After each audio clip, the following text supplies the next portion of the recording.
Hey guys, um, so this video is going to be about health, but it's a different kind of health. It's health for our pets. I have two cats, as you guys know, Cotton and Nuet, and recently they developed an illness. And from the looks of it, it looked like it was feline hyperesthesia, if I'm saying that appropriately. Because they had all the symptoms. Basically, it looked as if something was chasing my cats, and they kind of would look behind them as if someone was behind them, and then dart across the room. And at first, I thought that, like, I've seen them do it once or twice, and I thought that they were playing a game because my cats have been known to do things like chase their tail, etc. But it was one day where one of my cats, Cotton, was doing it like every hour. Then every few minutes, it was almost like an attack. So it prompted me to do some research, and I found like an article that literally started out with, "Does your cat dart across the room like something's chasing her?" And I was like, oh my god, that's her. And then I read it, and it was said that these are all signs of feline hyperesthesia, which is basically like, it's also called rolling back or rolling spine syndrome. And it is basically like the cat getting spasms within the back. And lots of times you can tell whether or not the cat has this by looking at the cat's back or body when they're going through this kind of spasm. And like you literally do see the muscles in the back kind of clenching up and rolling, like a rolling movement under the skin, under the fur. So having seen this in both cats, more so in one than the other, I looked up the treatment for it, first by way of a veterinarian. And what the veterinarian was saying was things like you'd have to put them on steroids, it doesn't cure it, it just helps lessen the effect of it. And then the other thing was you have to, a lot of it is about toxins in the spine, so they crack the spine to release toxins, like a chiropractor for a cat, which sounded, both of these measures were very drastic, and they didn't sound very healing or regenerative at all. So I did some further research and found out that a lot of the illnesses, not just feline hyperesthesia, other illnesses that the animals show up with, whether they be fleas, ticks, you know, problems with respiratory, whatever kind of problems the animals can get, cancer, a lot of them are because of diet. And you know it because like your cat is fine, and then all of a sudden they just pop up with these diseases, and it's because of how we're feeding them, and how we're feeding them is making them sick. So it's been about say 2 months since I've been doing this, but I now make cat food. And it's actually better economically and by a couple of dollars or so. And it's better for the cats in general. Like, you're going to end up paying a lot of money in vet bills versus what you would pay for the cat, feeding the cats a homemade diet. So through my research, I learned that the best diet to actually feed your cat is a homemade, well-balanced, raw diet. And think about it. We feed our cats canned food and dry food, both processed, both mixed with carbohydrates and grains. And specifically for the feline hyperesthesia, a lot of people go grain-free when their cat gets this, and there's a major improvement in the diet. Now, the first thing I did was go out and purchase some really fancy grain-free food. When I say fancy, I mean I got a 12-pound bag and then 24 cans, all for $70.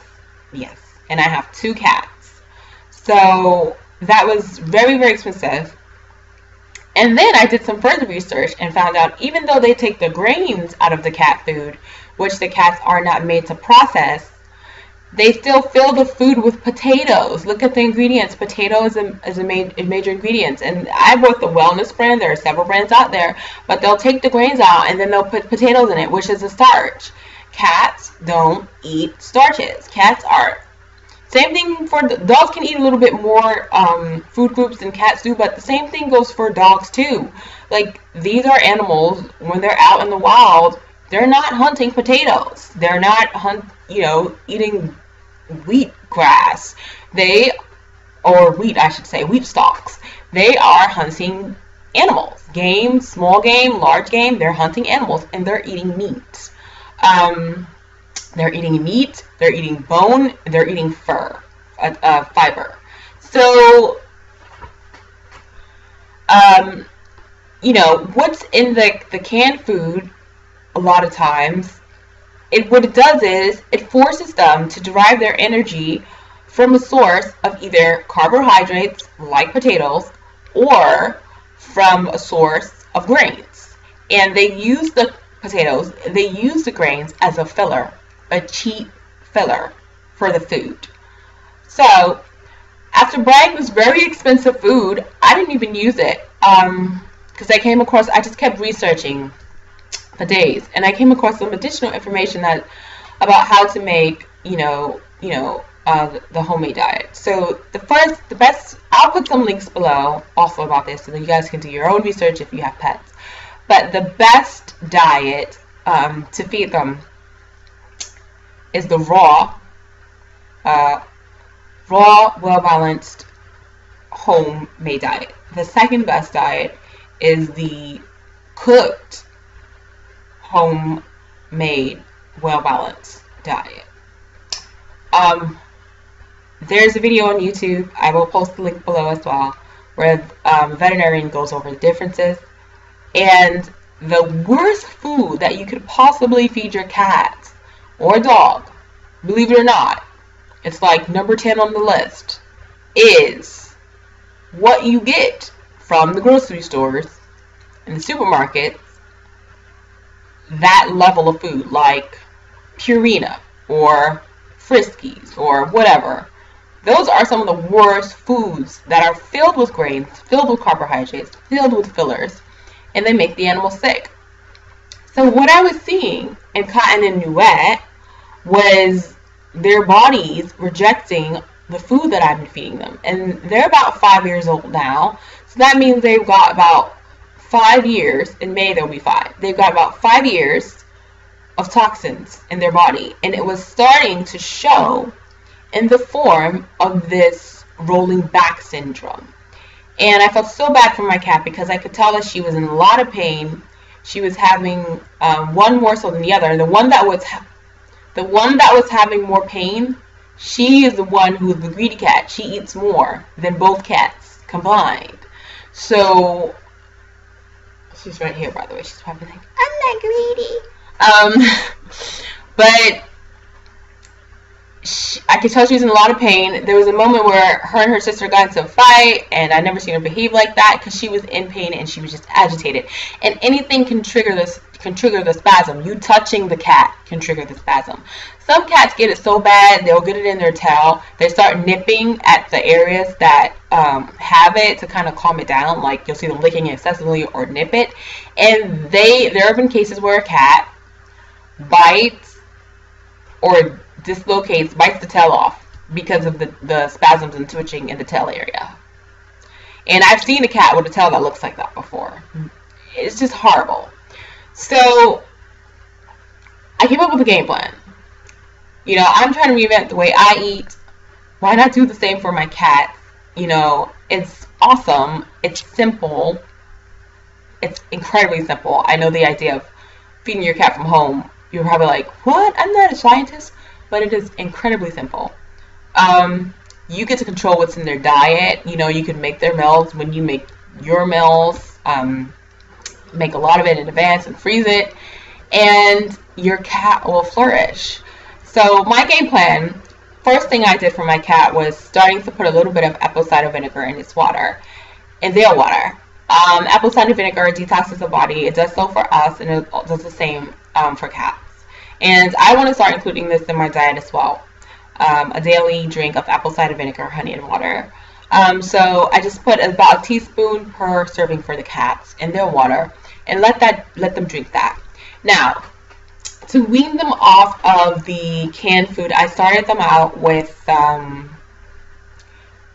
cooked food, because for me, I couldn't even give them the canned anymore, because there was one point when I put the cooked food down, they didn't seem that interested in it. So I said, let me mix the two together, because some people say you should mix the two foods together because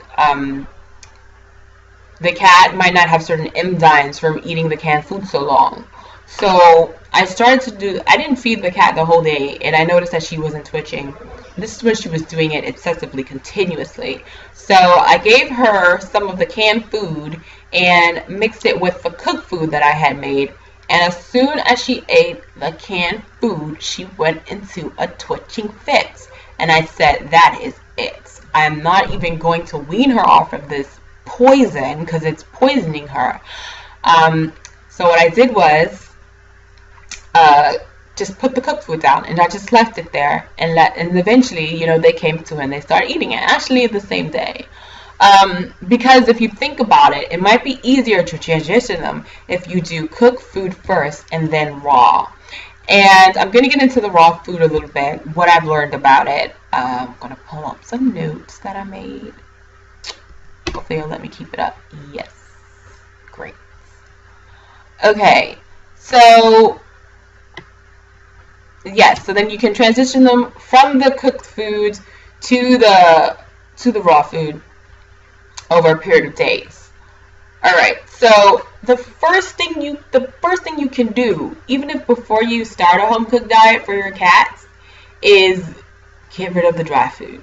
The dry food is the devil. The dry food is a leading cause in a lot of their sicknesses, because the dry food contains no moisture.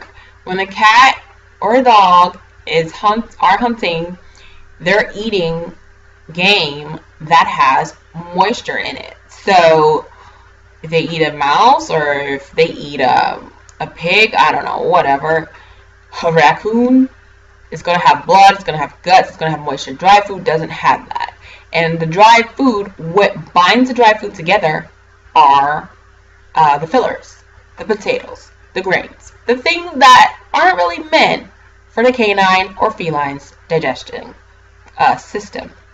So the first thing you want to do is get rid of the dry food. And another thing the dry food does is dry out their bodies, especially if you keep it down all day for them to graze on. It dries out their bodies, and a lot of them, like about the feline crystal that they can get in the urinary tract from being dehydrated and their bodies being dried out from dry food. And the thing is, if you're feeding them only dry food, or a majority of what they like to eat is dry food, because it doesn't have the amount of meat in it that they need to digest, that they need for energy, and it forces them to draw on these foreign things that are more foreign to their body, that they're not made to draw on for energy, like carbohydrates and grains. Because of that, they're forced to eat more and more of it to get a decent amount of the meat, of the little bit of meat that is in there. So what happens, they eat more and more of it, and then they usually end up more dehydrated, or with other health problems, or obese. So getting rid of the dry food and switching to canned only before you even start a home cooked or home raw diet would be the best thing you can do for your cats. And if you're going to do a canned food, try to do one that is grain free. It's still going to have carbs in it. It's still going to be processed. So it's not the best kind of food for the cat, but it is better than dry food, and at least you're going to be eliminating, if you get a grain-free one, some of the harmful products. Okay, but like I said, the grain-free, super expensive. It's better just to make your own food. Now, the recipes that I'm going to share with you is for cats. They have a similar thing for dogs, but dogs you can add a bit more to the equation. There are tons of, I've read articles from veterinarians, watch videos online, and this is how I learned to make it. And I will say, a couple days from switching the diet, huge change. Now, they've been eating the crap for 5 years, so I know it's going to take a while for the system to completely heal itself, but she was having spasms like every hour, every few minutes. That is not happening anymore. If I do see anything, it's very slight and it doesn't bother her. Before, she would, you know, you could tell she was in pain, but now it's just like, it doesn't even bother her. And it seems as if her body is healing. I've also noticed other things, like feeding them the canned food, they wouldn't eat a lot of the times. They didn't like it. And if you think about it, my cats came from a mother who was living out in the wild. So she wasn't, you know, raised on eating canned food. She was raised on eating live prey. So they already had that in their, you know, in their blood, in their makeup. And when I took them in, I put them on this canned food diet because I had another cat who didn't get sick like that. So, you know, something in my hair. Kind of gross. Okay, sorry. So,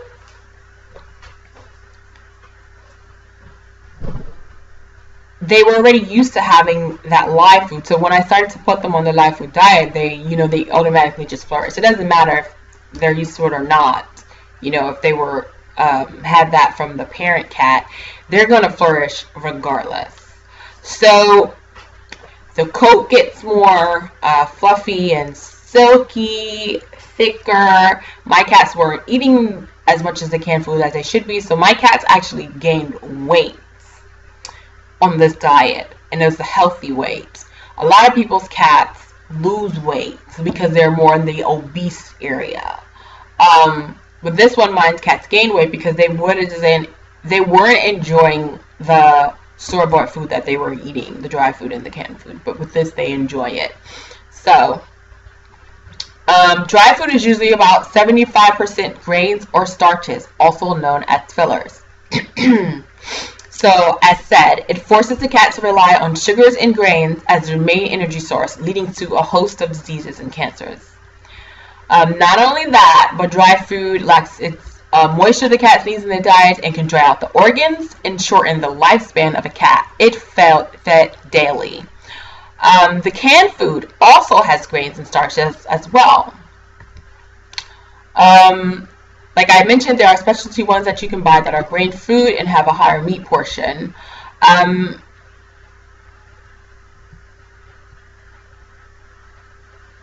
But they still contain starch. Okay.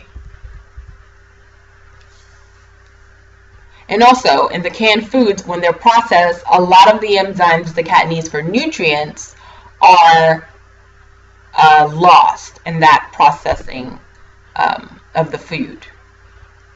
So these foods lead to a lot of diseases and a lot of vet bills. Okay. Sorry, just have a couple of notes here. So, in terms of switching the cats over to a home cooked diet. Hey guys! If you notice my camera looks completely different, it's because my Windows Live Movie Maker keeps freezing. I've had problems with this software ever since I uploaded the free version of Windows 10 onto my Windows 7 laptop. So I'm not able to edit this. I have to do this in 2 parts because I can't splice it together. And now, because it kept freezing, I'm using my CyberLink UCam. So I look completely different, but bear with me. So in terms of switching your cat over to the diet, what you want to do is take a look at what they would eat normally in the wild. So if you want to feed your cat mice, go right on ahead. A full whole mice and give it to it. Go ahead, chop it up. I mean, I wouldn't have the stomach for that, but some people do. Birds. What type of birds would they catch? I mostly do chicken. It can be kind of boring for the cats to eat chicken all the time, so you can mix it up. Some people do pork. Some people do turkey. A lot of people say Usually the cat has a trouble with the beef. So far, it's been about 2 months. I've just been doing chicken, and they're fine with it. And I think it's because they eat many different parts of the chicken. If I'm having a chicken wing, it's going to taste different than if I'm having chicken liver, right? So it's a more complex flavor. So what I like to do so that I get the correct bone ratio is buy it as a whole. You can buy chicken. Some people do rabbits. It's actually harder to get rabbits in New York. And I don't know if this is just like all over the US. I remember reading an article about it, but it's harder to get here because of a lot of like PETA activists kind of viewing the rabbit the same way they would view a cat. So it's harder to get that type of meat here. But you might be in an area where it is easier for you to get it. Some people also do duck. Okay, and they do also sell hens in the supermarket where I'm at as well, game-ish hens. So what I do so that I can get the correct bone ratio is, and this is what I do, you can switch it up and do however you like, is buy the chicken as a whole. And I'm going to use that whole chicken for the food. So the recipe I follow usually calls for about 4 pounds of meat, muscle meat, and then you want 7 ounces of organ meat.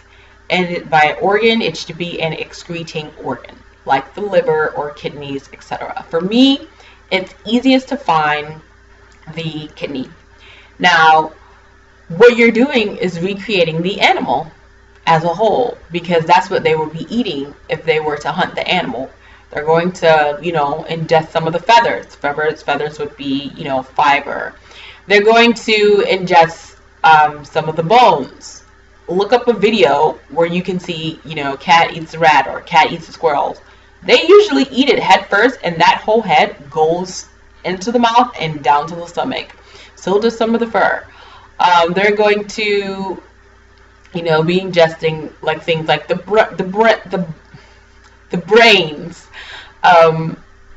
the glands, the heart. Heart is very necessary for the cats. I believe it may be the same for the dogs, but particularly for cats because heart has taurine in it. And the cats cannot create this themselves, and they actually get it from eating the animal. So people who can't find the hearts, they use the taurine supplements. But I mean, for me, it's very easy to find the hearts in the grocery store. Whenever you come across those chicken hearts, just grab them up and stock your freezer full. They are really, really cheap. Actually, my freezer's right here. I'll just show you, like.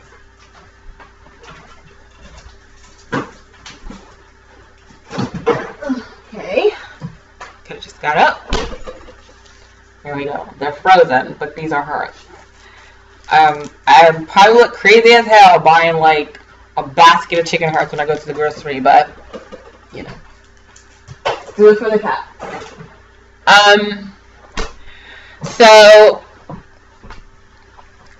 The taurine is what you want to watch those levels of taurine in their food. And like I said, there are tons of videos here on YouTube of people making cat food or dog food, whatever pet you have. Now, for people who aren't going to use the animal that they're making for their cat as a whole, what they might do is get something like just measure it by pound and pick the part of the animal that is like most fatty, because you want to make sure that they're getting the fat because they need that. It's very good for them. So to have those fats. So you might do something like the turkey thigh or the chicken thigh, and just chop up the meat from there, and kind of if you're using, let's say, 3 pounds of chicken thigh, you have to remove some of the bone so that you're not feeding them too much bone. And like I said, there are plenty of recipes online, articles, videos telling you how to do that. The reason why I just use a chicken as a whole is because they're going to get the perfect bone ratio versus me using 10 chicken thighs, because I'm not going to have too much bone ratio, because if they're eating this as a whole, it's going to have not too much bone not too little bone, just the right amount of bone, because that is naturally the amount of bone they would get if they were hunting and eating this animal as a whole. And you'll see that on the recipes online. If you're just using an animal as a whole, they don't tell you to remove any of the bone. So,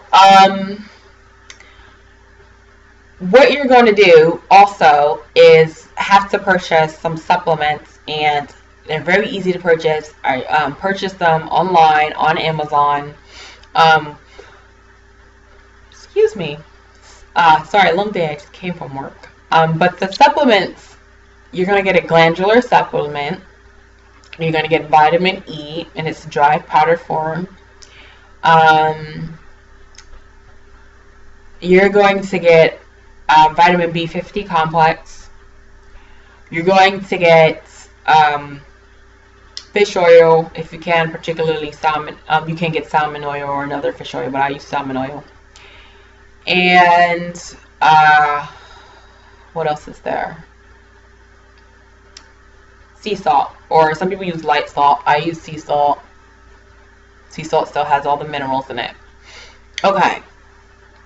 So once you purchase these things, and when you purchase these things, they're going to last you for about, you know, like I said, I've been doing this for like 2 months. They're going to last you for a while, like a month to 2 months or so. You know, if you can get a nice big bottle of it, which I get nice big bottles. I maybe spent $70 in all on that, and it's going to last me for a while. I made several batches of the cat food. So, it's a batch I make with 4 ounces of meat, 7 ounces of organ meat. Lasts about a week, and then I kind of remake the batch. Now, this is optional. What you can do is get a grinder. Now, it's optional. Some people just chop up the meat into cubes, mix everything together, give it to the cat, including the bones. As long as you're not cooking the bones, you're okay.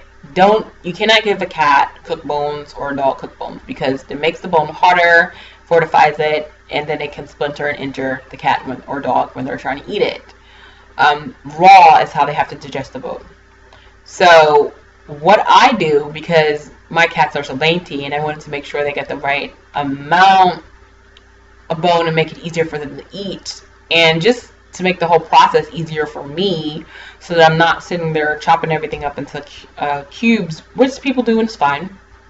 If you get a cleaver, it makes it easier, is a meat grinder.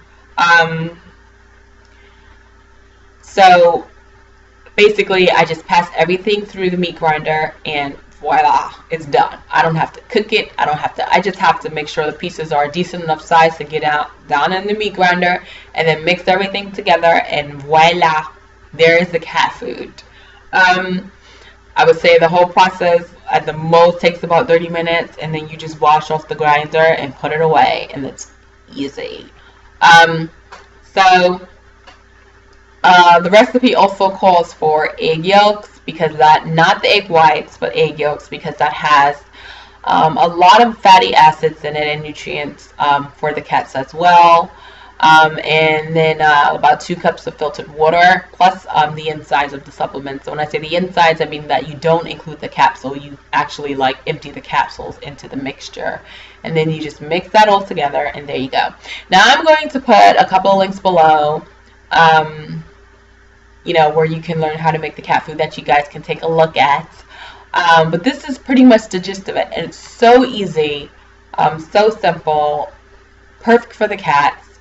It helps them return to their natural diet and natural way of being. And so many people have so many testimonies about how their cats have flourished since they're feeding the cat this homemade food, or their dog. You notice they have more energy. They're not getting as sick, or maybe they were sick and then the symptoms are regressing, which is the case in my cats. The symptoms are regressing. Also, you notice that they're going to poop a little bit less, and it's going to smell, the poop doesn't really smell that much, because their bodies are absorbing a lot more of the nutrients than it was when they were eating that processed food with fillers in it. The body is going to be getting rid of a lot of that waste. It might be harder for them to catch teas or fleas when you're ticks or fleas when you're taking them outside, because their bodies have more of the enzymes that, and defensive that help them fight that off. And usually the ticks and the fleas are attracted to the sickly animals, and the animals that are eating the processed foods tend to be more sickly, tend to be more dried out because they're dehydrated. And a host of other things. There's a wonderful video that I watched, which is basically like a seminar where this woman is teaching a class on this, and she tells you, how to, all the things that are used, and she just talks about the science behind this kind of diet for the cats and the dogs. So I will include the link to that as well. You will see several links below that you can click on to get more information. I just wanted to come to you guys and share this with you guys, my testimony about this diet, because my eyes were just, recently opened up to this, and I'm around a time where I'm talking about revamping this for myself and for my health, and then my cats turned up with this illness, and I had to also do the same thing for them. So in a sense, we're kind of aligned in this sense, and it's up to me because I take care of them. It's up to me to help them, and it's, why not? They're lovely companions. They are, they're a part of us. Why not take out 30 minutes out of your day once a week to make them some food, that's going to be healthy and extend their lives. So yeah, I hope you guys enjoyed this video. Hope it was informative for you. If you have any questions, just ask, and enjoy the link below. So the next video that I'll do is probably going to be related to making a schedule, becoming more efficient and more progressive, and I have some others in mind. So I hope to see you guys soon. I hope everyone's doing well. Bye. What's the bee?